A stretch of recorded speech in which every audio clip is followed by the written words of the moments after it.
je voudrais remercier Anews Sécurité de me faire intervenir aujourd'hui. Et je voudrais parler d'un arrêt de la Cour d'appel de Poitiers du 17 octobre 2023. Alors c'est un arrêt que j'aime bien sur le plan anecdotique parce qu'il va mélanger un petit peu caméra de surveillance et hypnose.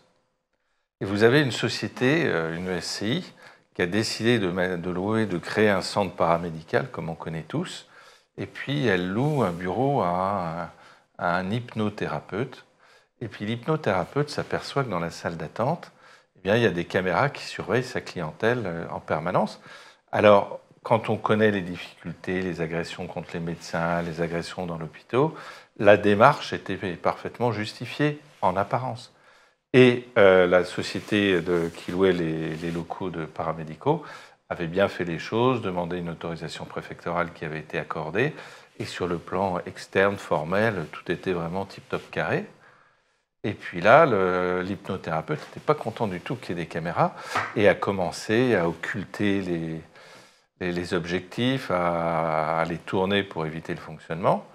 Et puis son propriétaire, énervé, a décidé de saisir les tribunaux en disant « Eh bien, regardez ce que fait mon locataire, créer ce qu'on appelle une astreinte, c'est-à-dire le paiement d'une somme d'argent par infraction constatée, et une fois que vous avez le paiement, de façon à ce que ça ne se reproduise plus. » Et l'hypnothérapeute s'est pas gonflé, a dit mais je considère que ces caméras n'ont pas à être là, parce que moi j'ai loué le local, et à partir du moment où on a loué le local, eh bien on n'a pas installé des caméras sans mon accord, même si les caméras étaient sans doute préexistantes.